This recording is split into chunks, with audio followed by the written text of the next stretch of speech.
ডিসেম্বরের মধ্যে জাতীয় নির্বাচন অনুষ্ঠানের প্রস্তুতি চলছে। প্রধান উপদেষ্টার সঙ্গে বৈঠক শেষে মির্জা ফখরুল।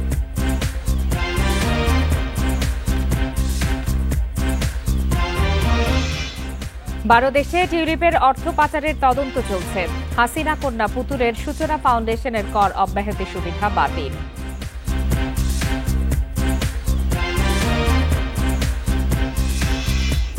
মন্ত্রী সচিব ও মন্ত্রণালয়ের সংখ্যা কমানোর সুপারিশ সংস্কার কমিশনের, বাস্তবসম্মত নয় বলছেন বিশ্লেষকরা।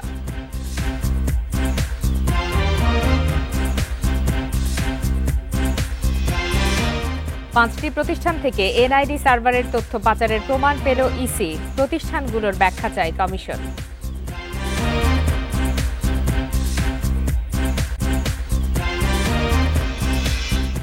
জুনের মধ্যে মূল্যস্ফীতি 7 থেকে 8% নামবে আশা গভর্নরের।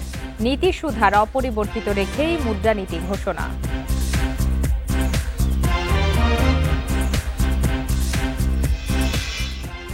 বিরতিহীন রাত 9টায় বাংলাদেশে আপনাদের সবাইকে আমন্ত্রণ জানাচ্ছি। আমি ফারহানা লোপা। এতক্ষণ শিরোনাম জানাচ্ছিলাম, এবারে চলে যাচ্ছে বিস্তারিত খবরে।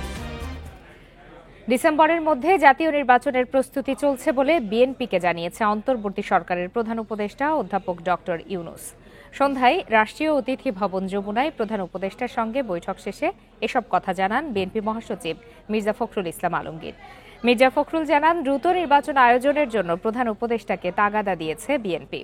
তিনি বলেন, জাতীয় নির্বাচনের আগে স্থানীয় নির্বাচন মেনে নেবে না বিএনপি। এছাড়া সম্প্রতি দেশে যে ঘটনা ঘটেছে তার দায় সরকার এড়াতে পারে না বলেও জানিয়েছেন বিএনপির প্রতিনিধিরা। ডেভিল হান্ট অভিযানে নিরপরাধ মানুষ যেন হয়রানি না হয় সে কথা প্রধান উপদেষ্টাকে জানিয়েছেন তারা। এর আগে প্রায় 2 ঘণ্টা রাজনৈতিক পরিস্থিতি এবং সমসাময়িক বিষয় নিয়ে প্রধান উপদেষ্টা অধ্যাপক মোহাম্মদ ইউনূসের সাথে বৈঠকে বসেন বিএনপির প্রতিনিধি দল।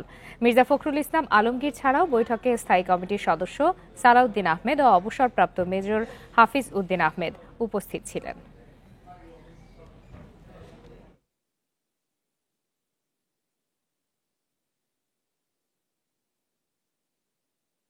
প্রধান উপদেষ্টা এবং তার সঙ্গে যারা ছিলেন তারা আমাদেরকে আশ্বস্ত করেছেন যে অতি দ্রুত তারা নির্বাচনের ব্যবস্থা করছেন এবং তিনি বলেওছেন যে ডিসেম্বরের মধ্যে তিনি নির্বাচনের ব্যবস্থা করে তারা কাজ করছেন।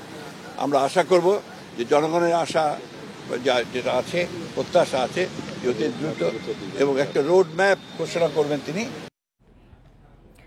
রাষ্ট্রে ফ্যাসিবাদের নানা চক্রান্তের অপচেষ্টা মোকাবেলা ও দ্রুত নির্বাচনী রোডম্যাপ ঘোষণা সহ নানা দাবিতে দেশের 38 স্থানে সভা সমাবেশ করবে বিএনপি। বুধবার থেকে শুরু হবে এই সভা সমাবেশ, চলবে রমজান শুরুর আগ পর্যন্ত। সকালে এক সংবাদ বিজ্ঞপ্তিতে একথা জানিয়েছে দলটি। এতে বলা হয়, নিত্যপণ্যের দাম সহনীয় পর্যায়ে রাখা, আইনশৃঙ্খলা পরিস্থিতির উন্নতি, দ্রুত গণতান্ত্রিক উত্তরণের জন্য নির্বাচনী রোডম্যাপ ঘোষণা এবং রাষ্ট্রে ফ্যাসিবাদের নানা চক্রান্তের অপচেষ্টা মোকাবেলা সহ নানা দাবিতে সভা সমাবেশ করবে বিএনপি। 12 ফেব্রুয়ারি থেকে বিএনপির উদ্যোগে সারা দেশে জেলা এবং মহানগরে পর্যায়ক্রমে এই সভা সমাবেশ অনুষ্ঠিত হবে।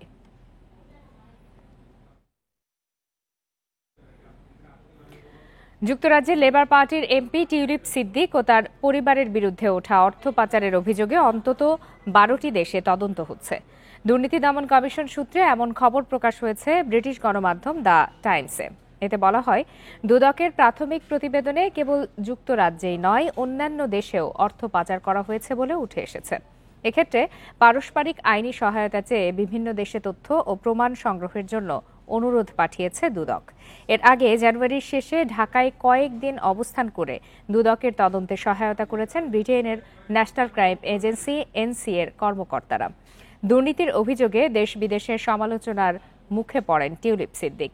পরে 14 জানুয়ারি ব্রিটিশ মন্ত্রিসভার অর্থনীতি বিষয়ক মন্ত্রীর পদ ছাড়েন তিনি।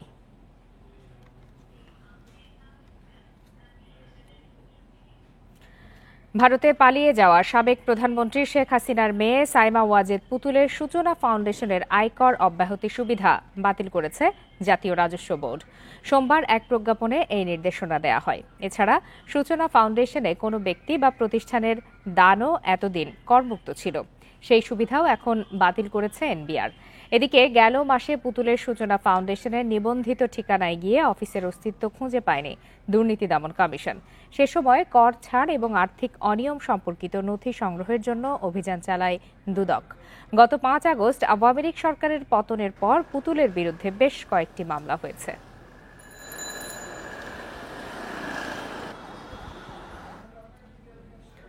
গত 24 ঘন্টায় সারা দেশে 1521 জনকে গ্রেপ্তার করা হয়েছে।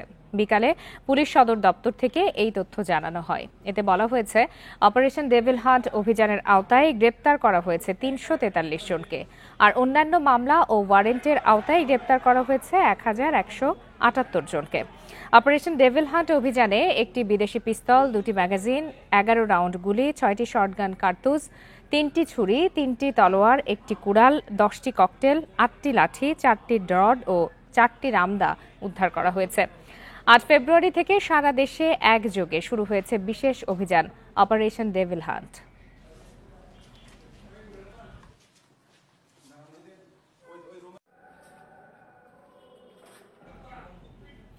বিশৃঙ্খলা সৃষ্টিকারী ও অপরাধীদের কোনো ছাড় দেয়া হবে না বলে হুঁশিয়ারি দিয়েছেন স্বরাষ্ট্র উপদেষ্টা জাহাঙ্গীর আলম চৌধুরী। বলেন, অপারেশন ডেভিল হান্টে ছোট বড় সব অপরাধী ধরা পড়বে। দুপুরে রাজশাহী জেলা প্রশাসকের সম্মেলন কক্ষে সার্বিক আইনশৃঙ্খলা পরিস্থিতি নিয়ে মতবিনিময় সভায় তিনি একথা বলেন। এ সময় তিনি আরও বলেন, কোনো নিরপরাধ ব্যক্তি যেন মিথ্যা মামলায় হয়রানির শিকার না হয় সে বিষয় নিয়ে আইনশৃঙ্খলা বাহিনী কাজ করছে। এমন ঘটনায় কেউ জড়িত থাকলে তার বিরুদ্ধেও ব্যবস্থা নেওয়া হবে। এছাড়া চাঁপাইনবাবগঞ্জ সীমান্তে ভারতের উস্কানিমূলক আচরণে স্থানীয় জনগণ আইনশৃঙ্খলা বাহিনীর সাথে কাজ করে মোক্ষম জবাব দিয়েছে বলেও জানান তিনি। এছাড়া রমজানে ব্যবসায়ীরা দ্রব্যমূল্য সহনীয় পর্যায়ে রাখবে বলে আশা প্রকাশ করেন উপদেষ্টা।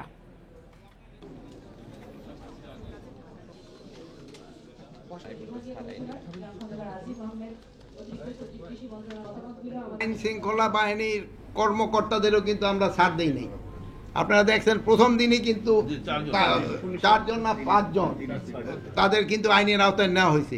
এই ক্ষেত্রে বড় ছোট কোনো ভেদাভেদ নাই, যে আসবে এই জালে সে ধরা পড়বে। নির্দোষী যেন কোনো অবস্থায় শাস্তি না পায়, এই জন্য যত ধরনের ব্যবস্থা আমরা কিন্তু নিচ্ছি। জুলাই অভ্যুত্থানে হতাহতরা ইতিহাসের স্রষ্টা। কোনো কিছু দিয়েই তাদের ত্যাগের প্রতিদান সম্ভব নয় বলে মনে করেন প্রধান উপদেষ্টা। সকালে নিজ কার্যালয়ে চেক হস্তান্তরের সময় তিনি এসব কথা বলেন। ডক্টর ইউনূস আশ্বাস দেন, সব গুম খুনের বিচার হবে, কেউ অবিচারের শিকার হবে না। প্রধান উপদেষ্টার কার্যালয়ে আসেন জুলাই অভ্যুত্থানে 21 শহীদের পরিবার ও আহত 7 জন। রাষ্ট্রীয় সহায়তা কার্যক্রমের উদ্বোধন করেন অধ্যাপক ডক্টর মোহাম্মদ ইউনূস। এ সময়ে জুলাইয়ের ভয়াবহ অভিজ্ঞতা তুলে ধরেন ভুক্তভোগীরা। রাষ্ট্রীয় সম্মান, আর্থিক সহায়তা, পুনর্বাসনের পাশাপাশি হত্যাকাণ্ডের বিচার চান তারা। যে জাতি ইতিহাসকে স্মরণ করতে পারে না। প্রধান উপদেষ্টা বলেন, যাদের ত্যাগের বিনিময়ে নতুন বাংলাদেশ, তাদের ত্যাগের কোনো পরিমাপ হয় না। শহীদের পরিবার ও আহতরা সরকারের অংশ বলে উল্লেখ করেন তিনি। ভাবেন না যে এটা কয়টা মাসিক ভাতা দিয়ে শেষ হয়ে যাবে কথাটা। আপনি ইতিহাসের স্রষ্টা, আপনার ছেলে, আপনার সন্তান, আপনার ভাই, আপনি নিজে যিনি আহত হয়েছেন, যারা এখানে আসছেন, তারা ইতিহাসের স্রষ্টা। ইতিহাসের স্রষ্টাকে সাধারণ মাপকাঠি দিয়ে, টাকা পয়সা দিয়ে হয় না। প্রাতিষ্ঠানিকভাবে আপনারা সরকারের অংশ হয়ে গেলেন। তিনি অভিযোগ করেন, আওয়ামী লীগের দোসররা শুধু সরকারে নয়, বিভিন্ন জায়গায় রয়েছে। তাদের বিরুদ্ধে কঠোর হওয়ারও হুঁশিয়ারি দেন তিনি। শুধু সরকারকে দেখি আমি চলে গেলাম, ওই সরকারে আছে, তারা কিছু করতে পারতেছে না। তোমার গ্রামে আছে, তুমি কিছু করতে পারতেছ? তুমি তো দুঃখ করতে এসছো আজকে। কাজে সেই তেজ আসতে হবে না, এদেরকে জায়গা দেবো না আমরা কোথাও।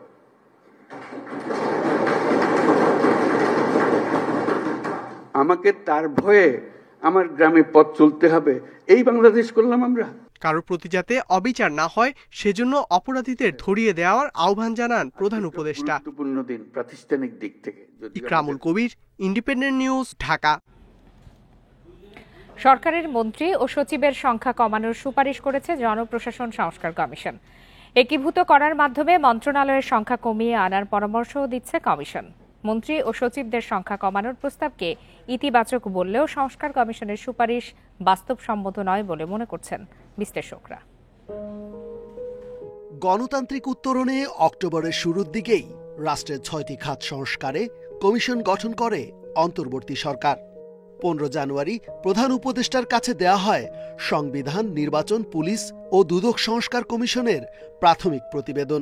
৫ ফেব্রুয়ারি জনপ্রশাসন সংস্কার কমিশনের প্রতিবেদনে দেয়া হয় বেশ কিছু সুপারিশ।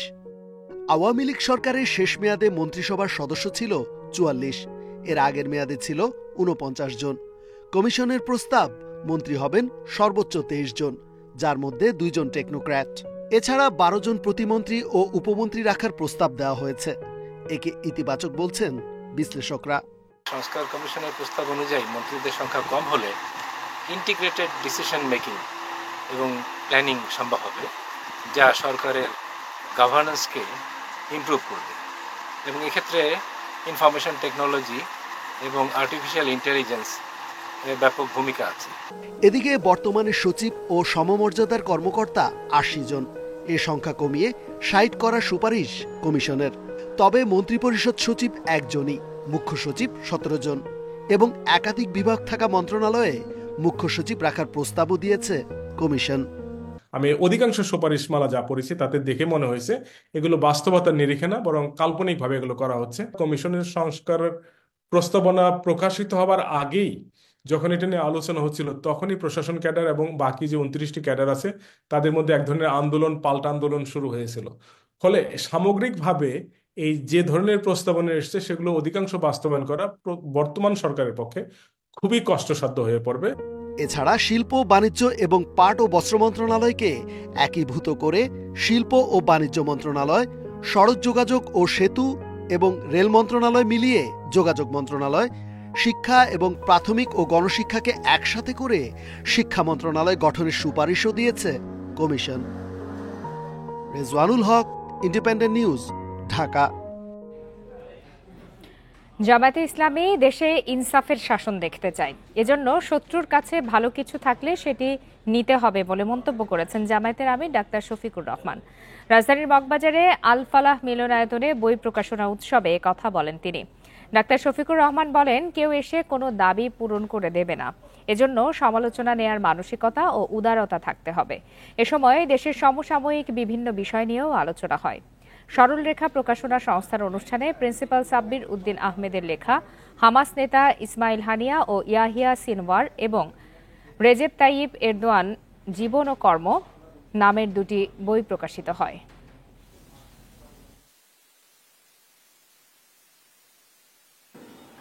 ইনসাফের শাসন চাই, আমরা এই দেশের আয় উন্নতি চাই। চোখ বন্ধ করে এটা হবে না, আমাদের চোখ খোলা রেখে চতুর্দিকে তাকিয়ে যেখান থেকে যে উপাদানটা নেওয়া সম্ভব সেখান থেকে নিতে হবে। এমনকি শত্রুর কাছেও যদি ভালো কিছু থাকে ওইটাও শিখতে হবে। রাসূল করিম সাল্লাল্লাহু আলাইহি ওয়াসাল্লাম মদিনায় ইহুদিদের কাছ থেকে তিনি অস্ত্র নির্মাণ তার সাহাবীদেরকে ডিপোর্ট করে শিখিয়েছিলেন। পুলিশের সাবেক আইজি বেনজির আহমেদের বিরুদ্ধে ইন্টারপোলের মাধ্যমে গ্রেপ্তারি পরোয়ানা জারির আদেশ দিয়েছে আদালত। দুর্নীতি দমন কমিশনের আবেদনের প্রেক্ষিতে ঢাকা মহানগরের জ্যেষ্ঠ বিশেষ জজ মোহাম্মদ জাকির হোসেন আজ সোমবার এই আদেশ দেন। গত ১৫ ডিসেম্বর ৭৪ কোটি টাকার অবৈধ সম্পদ অর্জন ও সম্পদের তথ্য গোপনের অভিযোগে সাবেক আইজিপি বেনজির এবং তাঁর স্ত্রী ও ২ মেয়ের বিরুদ্ধে আলাদা ৪ মামলা করে দুদক। মামলায় বলা হয়, বেনজির ৯ কোটি ৪৪ লাখ টাকা জ্ঞাত আয় বহির্ভূত সম্পদ অর্জন এবং ২ কোটি ৬২ লাখ টাকা সম্পদের তথ্য গোপন করেছেন। তার স্ত্রী জিশান মির্জা ৩১ কোটি ৬৯ লাখ টাকার জ্ঞাত আয় বহির্ভূত সম্পদ অর্জন এবং ১৬ কোটি ১ লাখ টাকার তথ্য গোপন করেন। তাদের বড় মেয়ে ফারহিন রিশতা বিনতে বেনজির ৮ কোটি ৭৫ লাখ টাকা এবং মেজ মেয়ে তাহসিন রাইসা বিনতে বেনজিরের ৫ কোটি ৫৯ লাখ টাকার অবৈধ সম্পদ অর্জনের অভিযোগ আনে দুদক।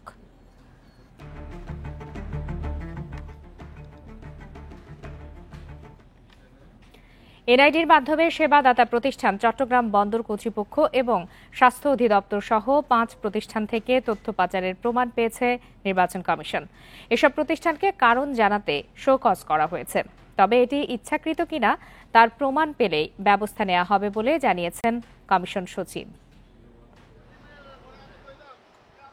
দ্বাদশ জাতীয় নির্বাচনের আগে বাংলাদেশ কম্পিউটার কাউন্সিল বিসিসি থেকে নাগরিকের তথ্য ফাঁসের ঘটনা নিয়ে তোলপাড় হয় সারা দেশে। সে সময় প্রতিষ্ঠানটি দায় এড়ালেও পুনরায় যাচাই বাছাই করে নাসির উদ্দিন কমিশন। নিবন্ধনের তথ্য উপাত্ত যাচাই বাছাইয়ের চুক্তি লঙ্ঘন করার বিষয় প্রমাণিত হলে 20 ডিসেম্বর বাংলাদেশ কম্পিউটার কাউন্সিলের সঙ্গে চুক্তি বাতিল করে নির্বাচন কমিশন। বিসিসির পর এবার 5 প্রতিষ্ঠানের বিরুদ্ধে তথ্য পাচারের প্রমাণ পেয়েছে ইসি।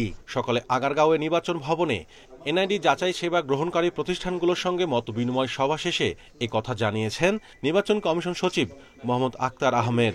আমাদের জানা মতে এই মুহূর্তে 5টা। কি ব্যবস্থা নিচ্ছেন এর বিরুদ্ধে? আমাদের তাদের কাছে আমরা জানতে চেয়েছি যে কেন হয়েছে, কিভাবে হয়েছে, ইত্যাদি ইত্যাদি। এই জিনিসটা এখন অডিটিং এর পর্যায়ে।